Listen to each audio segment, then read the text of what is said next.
Hello, everybody. It is Friday, May the 5th. This is a good date, 5/5/2023, Cinco de Mayo. You're listening to What the Frick Live right here on 107.7 FM New Orleans. We love you. We appreciate you. It's just me tonight. My co-host bailed out. No, I'm just kidding. He had an emergency. So Will's not going to be with us tonight, but we still support Will. Please go over and follow him at Dark Fringe Radio on his website. He has merch and all kinds of new episodes coming out with him. We appreciate everybody. I'm moving really fast. I'm off my game. I'm off my rocker. On everybody tuning in with comments on YouTube. Cynthia, hello. Got Laura too. She's saying the eyes on YouTube have amped up. I don't know. That makes me nervous because I was talking to Steve before we were going live. I am expecting some things to happen on social media tonight. So if I get banned, I'll put our Rumble link up here, but it's in the description too. Go over to Rumble because we're live on Rumble. William Steele's here. Thank you, William, for tuning in. Bill Steele, he's a guest.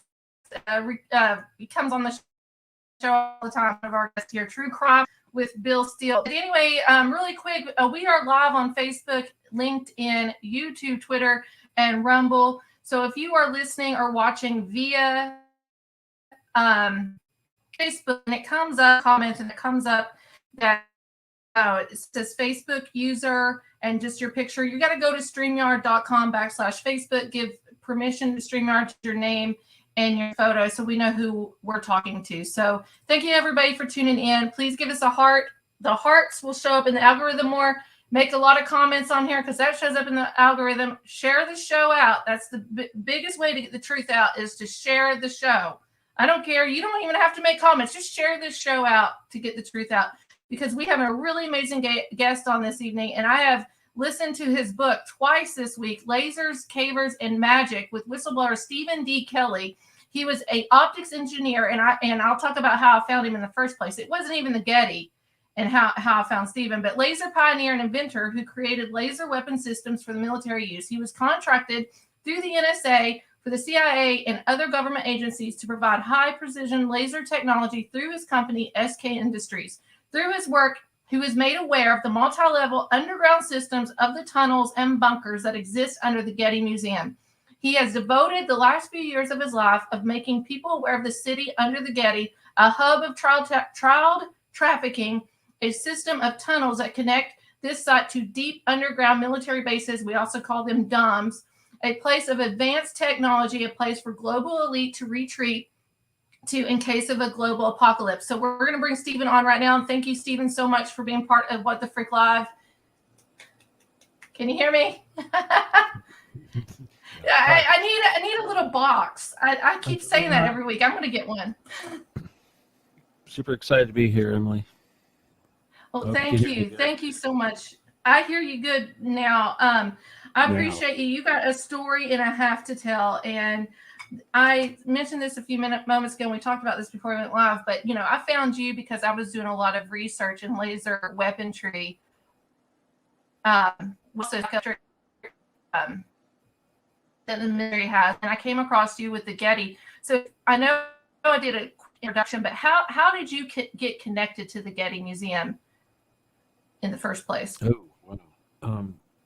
All right. Well, that came really at the late in the game, because this is already after going through the CIA and the NSA and through these, things with no names, cavers, the people, you come into contact with them. You don't even know anything about the bunkers, but you're dealing with these guys that live in the bunkers and those people. And it was kind of just a coincidence, a personal coincidence. Somebody knew somebody. My brother, friend of his, knew the guy that was becoming the new trust fund manager, which is the guy that has the checkbook for the foundation. It's a big position. And he was being recruited to be a Templar. And anyway, because I had been through this recruitment process so many times, I recognized what was going on, and I kind of briefed him. And this started a back and forth process between him and his handlers, and basically ended up with us finding out what was going on down there, and them knowing that we found out what was going on down there, in our relationship afterwards ever since, which brings us to this point today. So when you say cavers, because I'm trying to think of the, I know what you're talking about. This is like the first time we had this topic on What the Frick Live. when you say cavers and tipplers, we're talking about like the Masonic Lodge, and then who's the people underneath in the caves? Like who's these people that stay there? Well, first of all, you've got a big audience, and everybody that's listening, if you're lucky enough to listen, you should understand that they don't want you to hear anything I have to say, because yes, I am the real deal, but the thing is going through this process, the whole from year one, like 1987 is when the first CIA thing started. That was so many years out of high school, et cetera. In 1976, I graduated from high school, but I had already had a big career going with this Reagan years build up, working and putting lenses and all these laser systems, et cetera. But the point is that when you think you're working for the CIA, you don't really know it's really the NSA, or it could be something else. And when you talk about all these organizations, it's really just like a big giant corporation. And we use CIA as a euphemism, just like we use Illuminati as a euphemism for all these, Trilateral Commission, Council of Foreign Affairs, yada yada yada, on and on and on, Bilderbergers. But what I do is, and again, when I speak, I notice a lot of people, they call themselves researchers. I'm an experiencer. I actually went through this stuff. I'm living through this stuff. That's why I don't care anymore. I challenge them to kill me on a daily basis. I'm so over all this stuff. But the point is they know that we beat them, and they know that this is how we beat them, and so in other words, it's just a constant trying to be motivated and keep hitting. This is death by 1,000 cuts, hitting them in this one spot, because they know this is their weakness. They know history works this way. There's destiny and all that sort of thing, and they can't beat that. And it's also, you get into the metaphysical, it's like whoever is able to manifest better than the next guy is the one that's going to do it over everyone else. It's kind of like breaking the matrix. The first one that breaks the matrix and knows how to reprogram it is going to get to do it for everybody else. In this case, this is what I'm doing. But so they were looking for me for a long time, and I know that for years and years they were trying to recruit me into the, to basically work at Area 51. It's been a control thing forever, but when these Getty guys came along, it was all about recruiting. And I didn't even really want to dive into the Getty. I wanted to, because people, they look at me and half the time they go, "Oh, this isn't real. It's not credible." And I want to give you guys a little bit of more background on the CIA stuff and the nature of working for the NSA and what that's really like. Yeah, go ahead with that. Because when I think of CIA, I think of all the mind control projects, MK Ultra, Mockingbird, all that. Operation Northwich, which was a collusion of the FBI and the U.S. government and all these things. So if you don't mind, go right ahead, Steve. Well, with that. All of these projects and things like that are certainly real. That's going on all over the place. Ted Gunderson used to talk about the CIA guys in the white vans picking up children. They did that. They still do that. They deliver them to the Getty and everywhere. But the thing is, though, is that what people don't realize, it's so much bigger than you have any clue.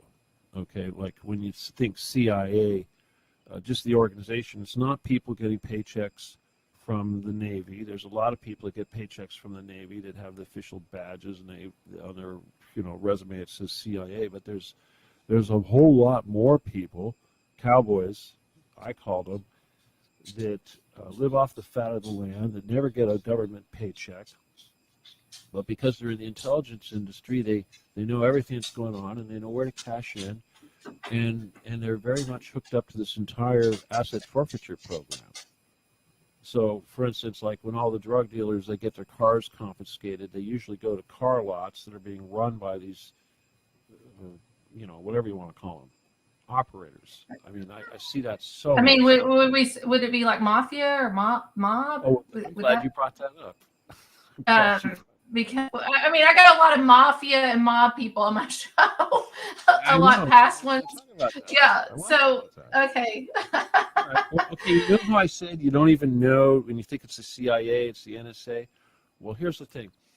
Okay.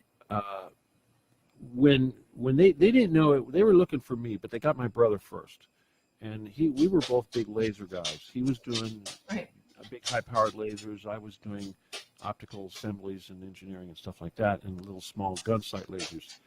But the big lasers got the attention of what we thought was the CIA, and the person that really came through that got involved was this guy called Don Nixon, who was Richard Nixon's nephew. Okay, Okay. and it's interesting because Roger Stone, his lawyer is Tyler Nixon, which is the son of Don Nixon. Now, there's a reason for all this, because you talk about mafia. These are all players. These are all players. Now, what I didn't know at the time, but I learned eventually after years, was that Don Nixon was the number 2 man in the worldwide mafia, okay, the international mafia. And the international mafia is called Intertel. And the boss at the time was this guy called Robert Vesco. And you guys could all Google this, Vesco, Robert Vesco. He's a real man. Anyway, he died in a Cuban jail.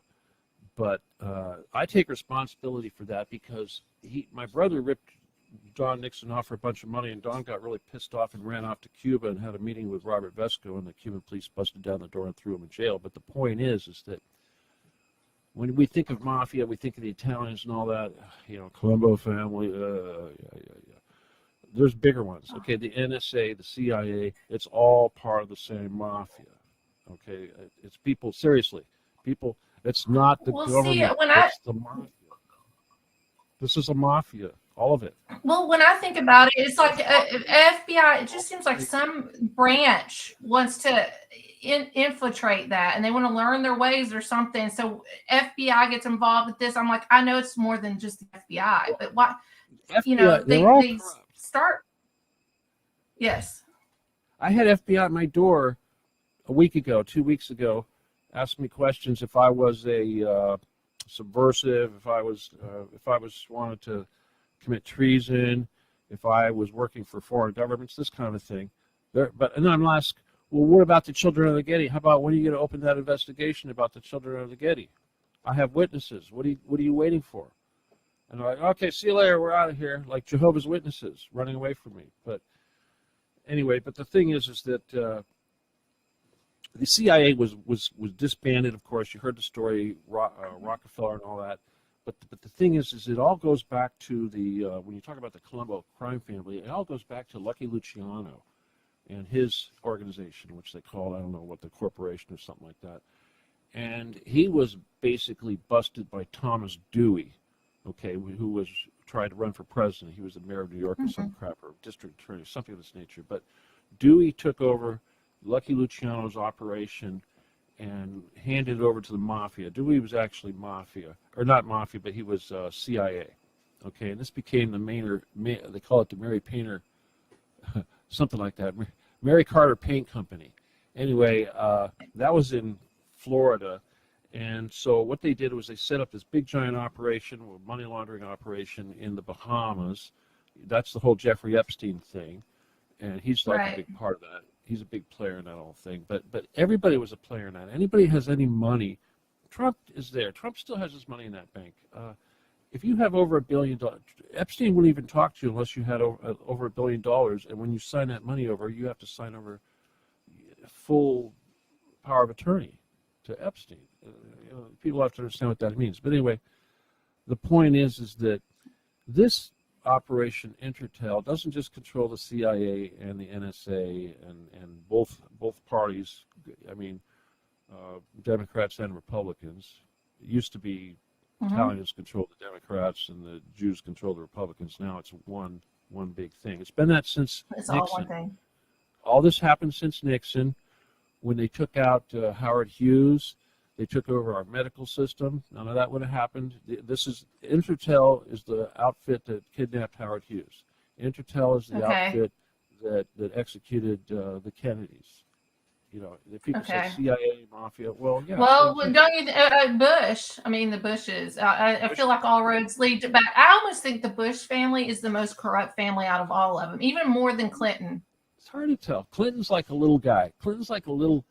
In fact, Clinton almost got himself killed. They almost killed Clinton. There was a meeting with Vesco, and I know the guy. I remember this. Chip Tatum. No, but I remember Clinton almost got himself killed going down that rabbit hole. Tatum was the one that told this story, and Chip's a hitman. All right, but anyway, Barr was there. Oliver North was there, my boss. And who else? Bush Sr. was there. and I think they were meeting with Fesco. And what had happened was that Seal, Clinton, and Noriega, the three of them, had all ripped off between the three of them about $100 million worth of coke. And so basically what did they do? They shot Seal, they threw Noriega in jail, and they made Clinton their little, their little slave. I'd say other words, but I know you're on AM or FM and stuff, so yeah. Oh yeah, we're good. Well, we're allowed to just a while, but it's late night. It's not what the late night. But so they could have whacked him for that. Now I know one guy, Tosh Plumley, he's kind of like leaning in the other direction now, but he used to fly the planes that picked up the coke and delivered it to Clinton. I mean, I know all these guys. I know the DEA guys, the customs guys, all the different agencies involved, including the CIA guys. So this is why I bristle when people go, "Oh, he's not credible," because people just don't know. They have no clue. And this whole Intratel thing, that's like one of the biggest secrets. They got to be waking up that we have high organized crime in D.C. Because even when I did my little rabbit holes, like Hillary Clinton's dad, Hugh Rodham, he took over the mob or the mafia in Chicago after Al Capone passed away. And it kind of, that's how Bill Clinton, how she met Bill Clinton, because Bill Clinton was trafficking cocaine way before they physically connected, but that's how it all tied in, and Hillary and Bill got together. From my research on my end with mafia, but people do not think of her dad at all whatsoever. No, in this, or any of them, or where she comes from, and she's Jewish too. They changed their last name when they came to America. Yeah. Or a European Jewish. I want to say European Jewish bloodline. Yeah, it's a European Jewish. Yeah. Well, I want to tell you a little bit more about the NSA business. Yes. Because now, my big contract was I had a contract to build several 100,000 solid-state lasers modules that would go into these things that they used for gun sights, and they would put these on whatever gun, bazooka, whatever they were using, they would put it on. They use it for all kinds of stuff. But anyway, I knew it was all. I knew Contras was Oliver North and all that, but we didn't really put my finger on it, And of course, they say, well, it's in the jungle. There's a lot of trees. There's shade. The laser works really good. This kind of a thing. But we never really put our finger on it. But the other thing is that this was back. These guys would be running around with guns and all that, and everybody thought that was really sexy. These corporations that would be selling us components and all that. They're like, ooh, we're dealing with the CIA, and this crazy stuff. But it wasn't. The whole time it was the NSA, and they hide behind the CIA. And I had another project, just to give you an example. I had another CIA project later on because I had a big falling out with these NSA guys. I took a bunch of lasers, and basically, because they screwed me out of $1 million roughly, and I took them for 100,000. That was all I could get. But later on, the CIA wanted me to do this project with this big flashlight thing they were doing, and I go, well, I don't know. We didn't have a good relationship last time. And they go, oh, no, that was Oliver North. That wasn't us. And I had no clue, So it's just like this whole thing with the mafia thing. I had no clue. It didn't really dawn on me that how high up we were. We were recruited by the number 2 guy in the international mafia. That's like really, really, really high up. And yet those people don't mess with me. Okay, because you're telling the truth, and if anything bad happened to you, we'll all know. I hope like that's the whole damned purpose. If you do, damned if you don't, type thing. Yeah. I mean, I think if it was all lies, they would have sued. They would have done something by now, Stephen. Like they're not doing anything. Right? all they're trying to do is just X you out, like they X a lot of us out that's trying to tell the truth and shadow ban you. But that's why I have Steve's Telegram, and then you can also go over on Twitter at Occupy the and follow that page over there. But go to Telegram. Everybody go to Telegram. Just go to them right now. You should have done this years ago too. We haven't even said any gruesome details or anything that No, really upset anybody yet. no. You can go ahead and start with one. You want some gruesome stuff? Oh my god. Well, usually people say, well I don't. It's about children. I'm sorry. Say that again. It cut out just a second there. Oh, see, that's them are attacking us now, huh? All right, I'm waiting for you to come back on the feed, but. It's. See? Can you hear me now? Yeah, I can hear you now. I go, oh, you want some gruesome details? Also? I know. Oh gosh, it's terrible. Throw my Rumble terrible link. If this goes off on Facebook or whatever, Rumble, what the frick live? Gruesome details. All right, well, I won't go gruesome, but what I will do is try to give you a little more interesting information. Okay. All right, this bunker thing. Okay. They talk about tunnels. There's many levels, and it's not just under this one building. It's underneath whole mountain ridges. It's underneath the whole city. There's a big giant elevator at this one particular location, but there's also several others. And the legend of one being at Disneyland is completely true. And there's one in L.A. I just found out about this recently from a victim. Is at the Mark Taper Forum. Yeah, sound is lagging. Yeah. At the L.A. in Los Angeles at the Music Center, where they do all the, the award ceremonies and nonsense that they do there. Yeah, because of the children, the little child stars and stuff that they manipulate. That's where a lot of them go in. And the same thing with Disneyland and the trafficking. We don't need to go. I mean, I could go into gory details like the dogs at the Getty, the same dogs that patrol the grounds at night and keep people from trespassing are the same dogs they use to torture and force the other children to do what they want. Same dogs. And they record everything. Stephen, how did you hear about the Getty first and foremost? How did this information come to you, and how did you start figuring this out? First of all, I'm psychic. I've been developing this stuff for a long time, and this is one of the reasons why they're so interested in me, of course, because they don't even respect you if you don't have these skills, and they kind of zero in on you. Okay, and I've had all the CIA, NSA crazy. I mean, I didn't just have CIA, NSA stuff. I had like UFO stuff too. I don't like to talk about that. I know everybody makes a big deal out of it, but I had dealt with Billy Meyer. I worked with Billy Meyer. I was in high technology, so I was able to work on beam ship stuff, construction, propulsion.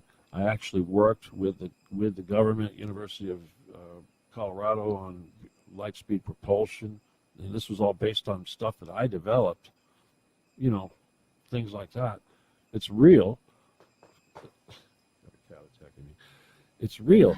And, but so in other words, when I see stuff happening, I know what's going on. And this is why when this guy starts getting recruited to be this trust fund manager and basically being turned into a Templar, which most people don't even know what a Templar is. They think it's some guy from the Crusades. But I realized what was going on because I had been through it, more than once. And I debriefed him. I briefed him. I said, well, this is, ask this question, that kind of a thing. And we had a relationship, and we had a back and forth, and it got to the point to where we found out about everything, and the people that were grooming this guy got pissed off, and then we had to be brought into the circle because no longer could we be just his little entourage over his shoulder. We had to be brought in, which meant basically, working for the devil, if you will. Did you have to sell your soul when you've been brought in? Like, do they have contracts? What do they do when you're brought in to something like this? Well, okay, well, normally what they do, they didn't do that with me. They did that with my brother. They tried to do it with him. And this is kind of like what the Masons do. They'll pump you full of sunshine and tell you how wonderful you are and how important you are and how much better you are than everybody else and how everyone else is worthless. And then somewhere along the line, they'll take that away and they'll humiliate you. And then you'll do anything to get that back. That's a standard. It's like procedure. breadcrumbing. It's like narcissistic psychopath abuse. With me, that didn't work. Trauma bond. They try to make a trauma bond or something with you. Right, yeah. All kinds of nonsense like that. But with me, it was different because, well, first of all, I went to work with them, and they've been coming after me for years and years, and every time they came after me, they kind of stepped it up, until I was dealing with. By the end there, I was dealing with lizards. I mean, I had guys trying to be handlers who turned out to be shapeshifters, and people go, "Oh, that's crazy," whatever. But whatever, okay. Anyway, but when we were dealing with the Getty again, they didn't even know who I was, but I knew so much from dealing with Pleiadians and all this NSA and world. I mean, you got to understand, in my business, I had people coming in my door on a daily basis who were special forces, CIA, working at who knows what, building up stuff that nobody's supposed to know about. I mean, half the time I'd have guys, high-ranking CIA guys for customers, and I wouldn't even know until something would come up and they would mention it, stuff like that. Mm-hmm. And I messed around with a lot of crazy stuff that I don't talk about too. But so anyway, they were very much afraid of me back in those days. I made secret weapons, literally. I had body armor. Right. I had gas masks. I had laser sighting systems that were the best in the world. I had stuff that they didn't have. Everybody knew that my stuff was the best in the world, and they knew that I was really, really good with a gun. And they thought that I was. We had body armor built into London fog trench coats that went down to your knees. We sold these things as products. Just, we sold. That's interesting. You say trench coats down to your knees, because then we have the mass shooting of the schools. Uh-huh. This is all programming, because Columbine happened when I was a senior in high school. The Matrix. Yeah. Uh-huh. Okay, go ahead. I didn't mean to interrupt you, but the trench coat. You're right on. You're right on, because you see, you have to understand is that these guys have alien technology, wow, if you will. They have the ability to. They have the Project Looking Glass. They have jump rooms. They have all this stuff, and they had the ability to go and look at the future, and they can watch over people and program their lives and do all these crazy things. This has been going on for a long, long time. But the thing is that actually stopped in 2012. So they had a pretty good idea of what was going on, but they really lost kind of touch with it. Why is humanity's fall into a crisis? This is our crisis. This is the end of the crisis. Yeah, well, again, this mission, I'll tell you, I'll just cut to the chase. I had a sit down with the trust fund manager guy. And by the time this happened, where he actually saw my face and not my brother or someone else, he had already been inducted into the Templars.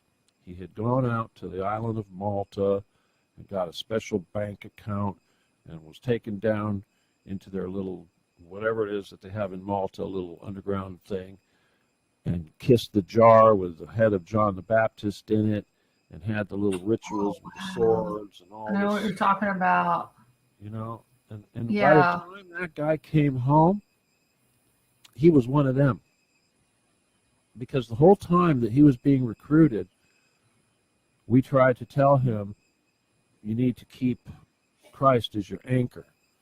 Otherwise, you're going to get swept up in all this stuff, and you're going to believe it, and you're going to think you're better than everybody else, et cetera, et cetera. And that's exactly what happened.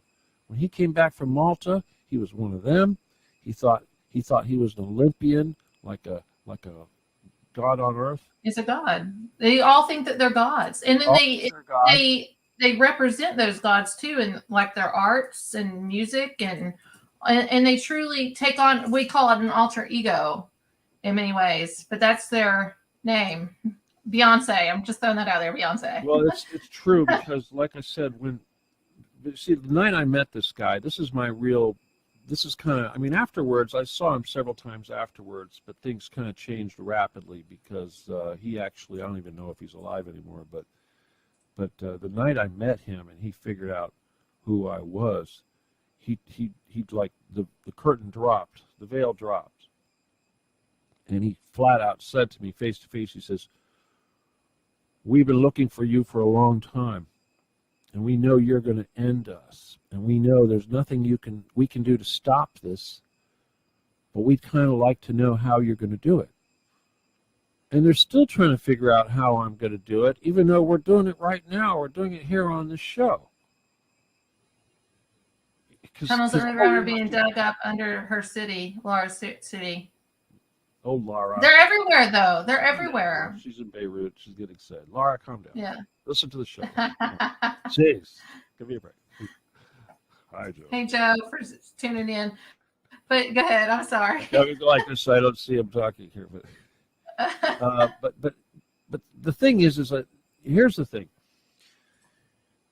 If this comes out, and obviously this is the whole purpose of my mission, which nobody really wants to talk about. The mission is what gets you. If you talk about the mission, you're going to get shut down. But the purpose of the mission is to force everybody to talk about it so that it becomes such a big part of the narrative and the dialogue that we manifest and force these guys to actually open the thing up, or preferably give up.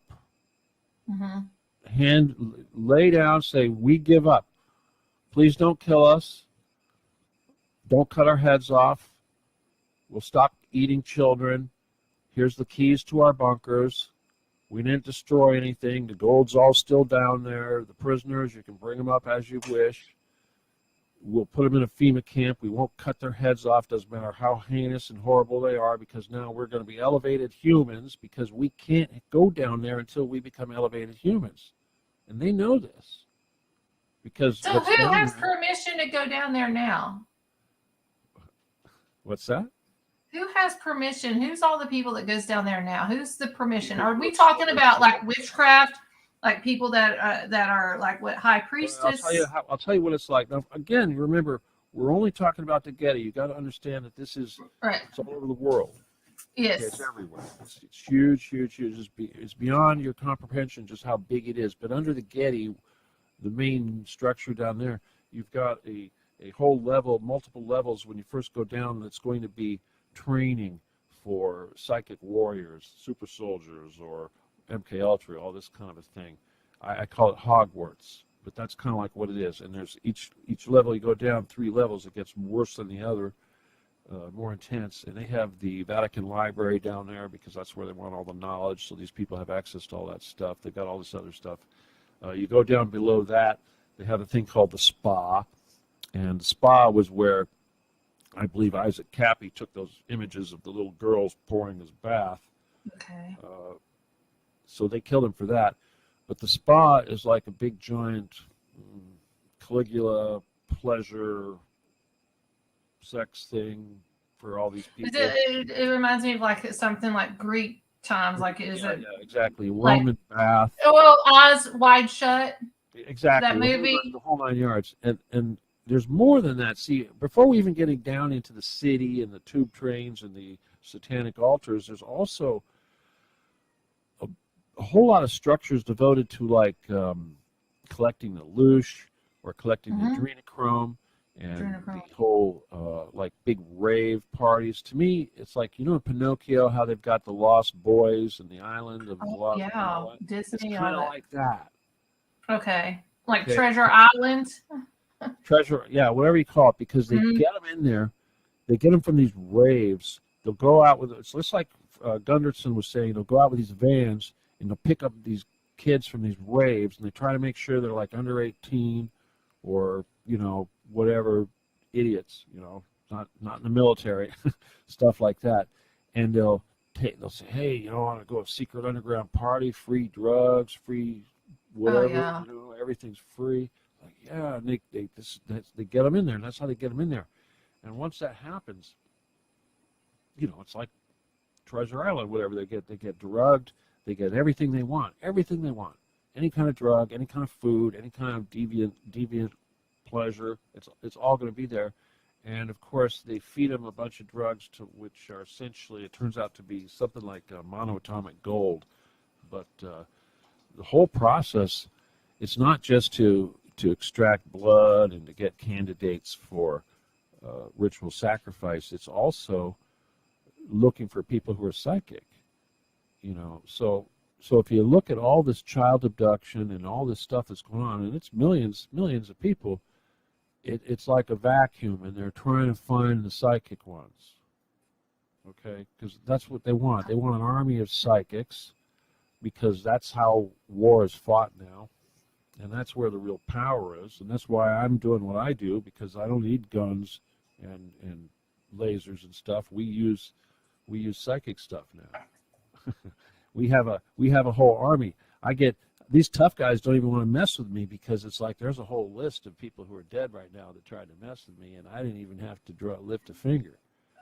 So, well, it's just too, like, they're big into remote viewers too. There's been all kinds of research and they're very big in remote. Well, I gotta talk to you after the show. You gotta hang out after. I gotta ask you some things. I don't make a big deal of that stuff, because there's a lot of people that claim to be remote viewers, but I do most of my work at night. I don't like to do the broad daylight, wide awake stuff. It's kind of awkward. People. You know what I mean? You're supposed to go somewhere and people are trying to talk. They're like, shut up. I'm trying to have a conversation with this guy over here, Anyway, but my altar's name is Rambo. And you don't want to mess with Rambo. And that's one of the reasons why I think they can't kill me. Oh, I didn't tell you that. The night that I met that guy from the Getty, he flat out said that my brother and I were in the Can't Be Killed Club, which I assume means that they couldn't kill us. And we already knew it, because up until that point, several people had, done stuff that were aggressive and bad things happened. Don Nixon's a perfect example. And I guess his boss dying in jail probably might be connected to that stuff also. So anyway, yeah, they don't mess with me. I was supposedly abducted at a conference here in, what was it? Henderson, Nevada. It was a super soldier conference. You like to talk about that super soldier stuff. Okay, you have heard about the Henderson Super Soldier Conference? I haven't heard of that, but I know what a super soldier is with MK Ultra and things. There was a super soldier convention, and it turned out that it was being put on by Michael Aquino. You know Michael Aquino, right? Super Sounds familiar. Yeah, he's a Satanist. He's dead now. Okay. But anyway, this thing was put on, and there's a whole bunch of famous, like you've heard of, oh gosh, what was the name? He's dead now too. Max Spears. You know Max Spears, right? That sounds, yes, I know that name. Definitely, I've read it. Yeah, Mr. Black Goo. He died under unusual circumstances. But anyway, all these guys were involved in this so-called abduction that took place. That they supposedly abducted me and a bunch of people and took us to a van and screwed with us. And I just want to say that all those people, a whole bunch of them are dead now. So that's just goes to show this is why they don't want to mess around. They don't want. But out of all of them, were you the only?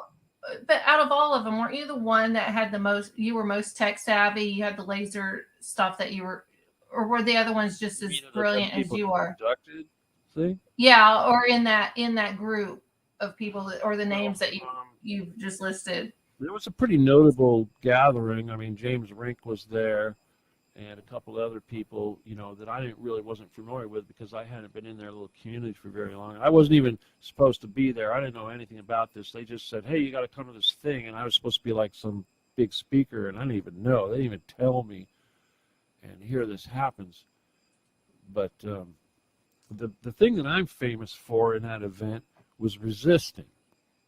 Apparently, the rest of them went willingly, and I was the only one that put up a fight. Which sounds like me, which is the only thing that makes me think that this might have actually happened. Never back down. That's Tom Petty. Tom Petty's song. Never back down, isn't it? Or never. get you in the end. Something. They want, but they're dead. So you didn't even ask me any good questions. Okay, I know you've got all kinds of. I did ask you good. I have a lot of chat going on. Did ask you good questions. You are a beginner on my show, so that just means you got to be part two. So I'm trying to get just beginning questions for you, for our listeners. And I know this is repetitive because I've been a guest on many shows too, where I've had to talk from the beginning out. So cavers and magic. So when you talk about magic in your audiobook and I listened to it, I'm pretending that I didn't listen to it. Okay.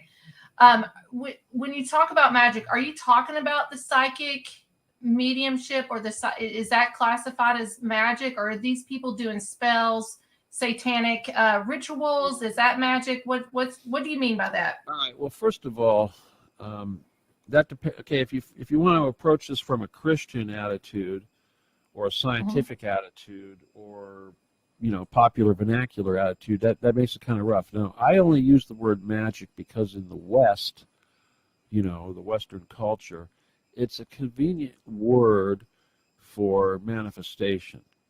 And in this case, instantaneous manifestation. That's what we would call magic. Now, as far as rituals and what have you are concerned, it's really simple. The universe is divided into two sides, service to self and service to others. So we don't have a whole lot of confusion with knowing the difference. And you have to also understand that a lot of what we've been indoctrinated with, and especially dogma, is false. And I consider myself a Christian and I'm a Catholic, but at the same time I'm also a Gnostic and a Buddhist and all these other things too. It's like, for instance, when you go into the CIA, you can't not have an open mind, because you're going to have to absorb all this stuff that is not going to jive with what you've been taught your whole life. But that doesn't mean you're going to give up your faith, because it's like, obviously, secret. I mean, I'll just say this. I mean, this is kind of a tangent, but what really did this for me was back, and this is like a big intro to my book, was when I was dealing with these NSA guys, and they started telling me about how they did some mission where they killed a whole bunch of people in a village, the entire village, in Honduras or something like that, and buried everybody and killed all their animals and everything else. And I was still very naive. I was still right out of whatever, thinking James Bond was cool. We all saw James Bond movies. It's cool. And then I see this, and I'm really, holy crap, this is my country doing this. I'm sure there's a whole bunch of kids and people in that village that didn't deserve to get shot, and then they killed all the animals, and I'm thinking the animals sure as hell didn't deserve to get shot. And that's how I feel about anything nowadays, especially with Obama when he was in office, and bombing Syria like he did. Like we've been the bad guys for a very, very long time. And in Ukraine too. Yeah, Ukraine, Syria, all of it. You talk about Syria real quick, okay? I was the go-to guy for Syria. You talk about Obama bombing and all this stuff. The reason why Obama didn't initiate the big, huge bombing campaign and stuff that he wanted to do is because I was on Revolution Radio, and I had a show, and I had a bunch of guys from Damascus, some young guys from Damascus on my show, and I had over 1 million listeners that day, and I had all these people giving these guys support. And once that happened, it started, all the other people on radio started doing pro-Syria shows, and Obama saw that happen. He said, that's it. They stopped that. But from that point on, I became like the go-to guy on Press TV. Press TV had me on all the time. I still occasionally do some Iranian television programs, but I've been banned. I was on Russia Today. Wow. Once a week. I was on Press TV, on camera or recorded once a day. Sometimes they try to hit me up twice a day, and they go, "Oh no, you already did it today." But the point is, the day Mr. Trump took office, the day he was inaugurated, that was the last day I was on TV. I got blacklisted after that. No more Press TV, no more Russia Today. And on Russia Today, I had 700 million viewers. It's interesting.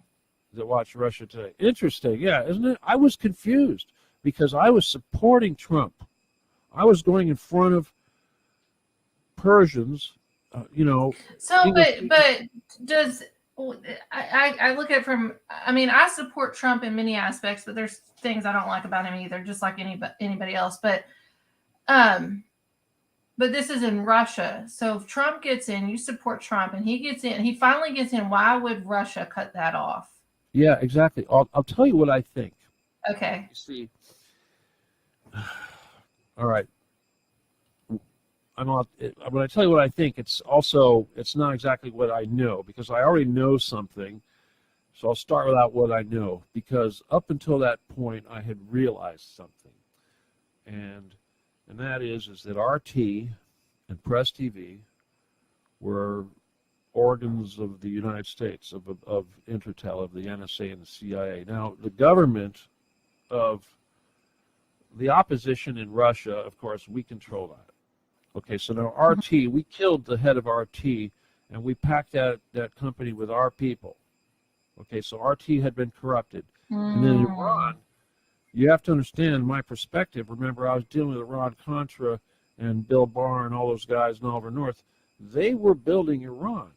So the whole Ronald Reagan thing with hostages. And Contra, all that with Ronald Reagan. We're Iran. Okay, here's the thing. During the Shah of Iran, when that was going on, the CIA was in control. Okay, that was all CIA. But when the embassy was taken over, and when the Ayatollah was brought back in, and then we started trading weapons and doing all this stuff, that was the NSA. So what I figured out was that the NSA is still controlling Iran. So all this nonsense with the mullahs and their leadership and all that, it looks like it's some theocracy, but it's not. It's part of this big mafia. It's another branch of this mafia. And I started to call them out about that. I was starting to allude to that. And the last night I was on TV, I quoted the Ayatollah. And I know they got pissed off when I did that. Because and this is my support of Trump, and here you go.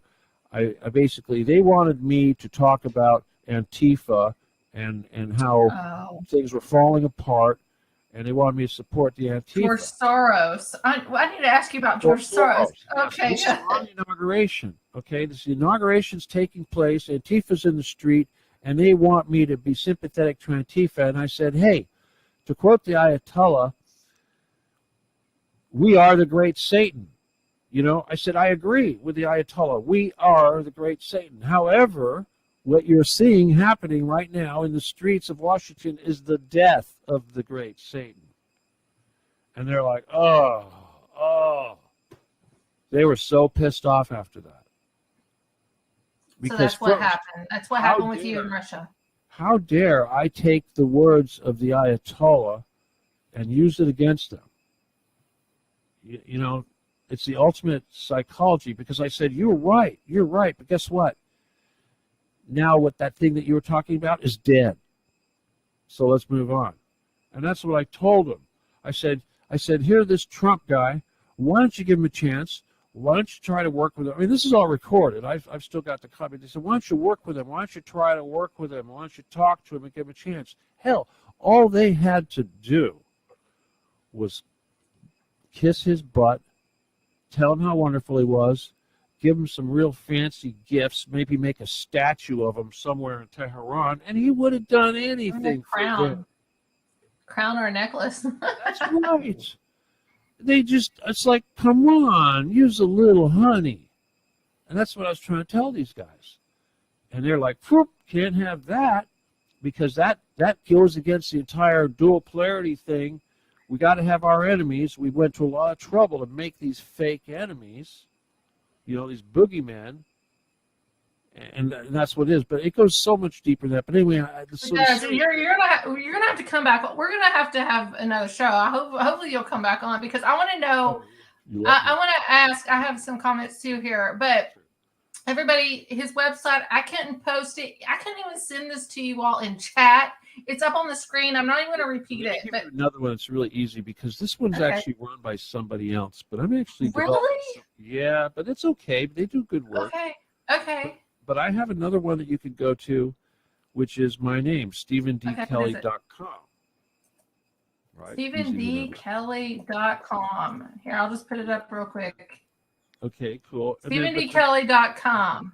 If I got 1%, 10% of your listeners, your viewers, to join us on Telegram, then you'd have access to everything, because it's like I have 500, 1,000 hours of video that has been wiped from, almost every well, obviously YouTube, and it's really hard. I mean, so many people try to build YouTube channels and put my stuff on there, and it's gone. And the same thing with Facebook. So if this stays up for a little while, it's great.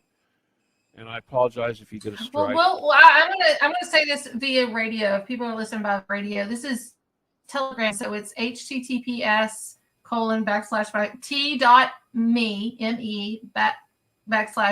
official Occupy the Getty page, and it's in the description. This is going to go up on our radio page.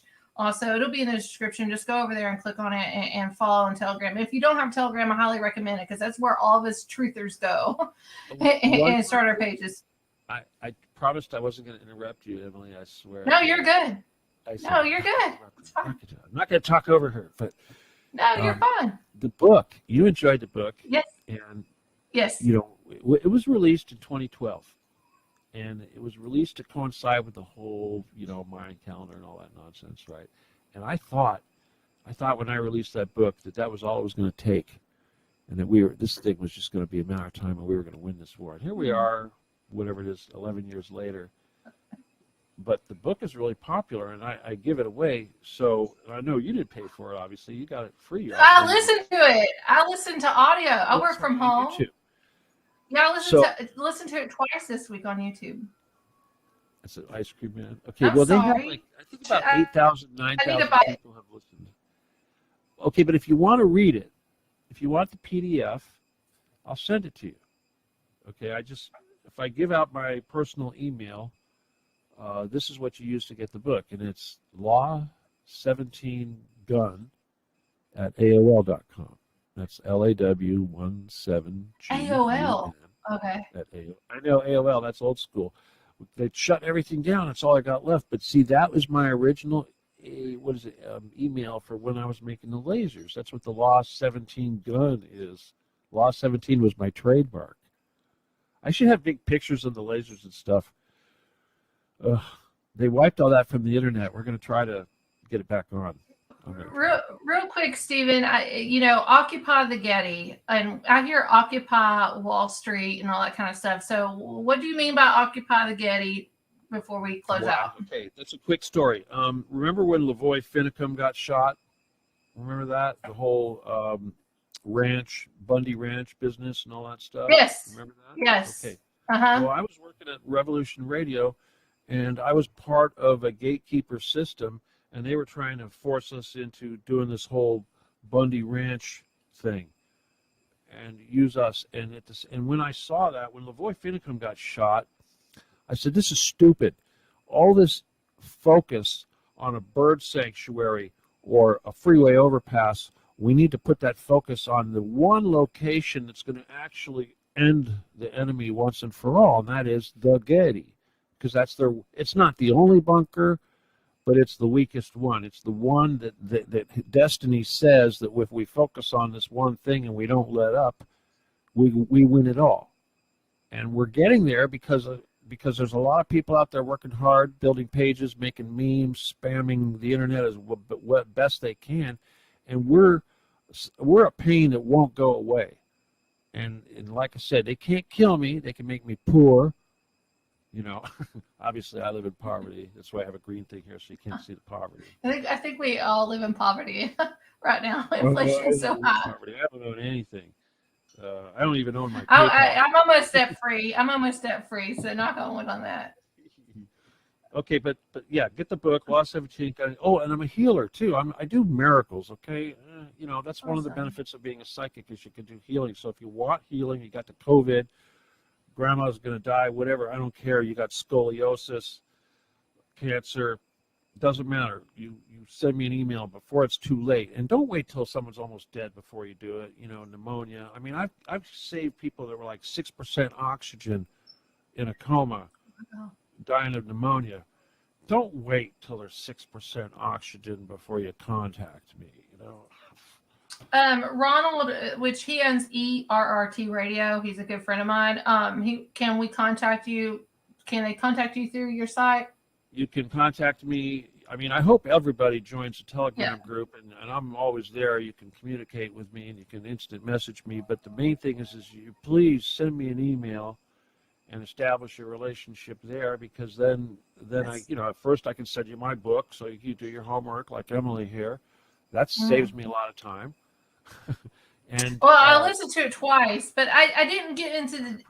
You're a first-time guest. Animal part. You're supposed to say, "Oh, I like the animal part." I liked a lot of the parts of it. Tesla, which we didn't even talk about, intrigued me because he has missing boxes. You're a laser guy, all this kind of stuff. So that really intrigued me, and I have some notes written down. You're gonna have to come back on, and I'm forcing you to come back on. You can't tell me no in front of everybody. Let's see how far we get with this one, right? Just try posting Occupy the Getty on Facebook. Just try. Oh, I already tried to do your website and stuff. It will not happen with me. But everybody, I want to say thank you, Steve. We got to close out right now. So thank you so much for being a guest. Don't leave. Don't. I need to ask you something. But thank you everybody for tuning in. We're going to be here live again next week, Friday, May the 12th with L.A. Marzulli. We're going to talk about giants. We're going to be talking about dumbs. We're going to be talking about a lot of things with L.A. Marzulli next week, right here at 7 p.m. Eastern Standard Time. Thank you for everybody that's tuning in at 107.7 FM New Orleans. We love you all. Have a great Cinco de Mayo and Kentucky Derby weekend. Love you all. Have a great night.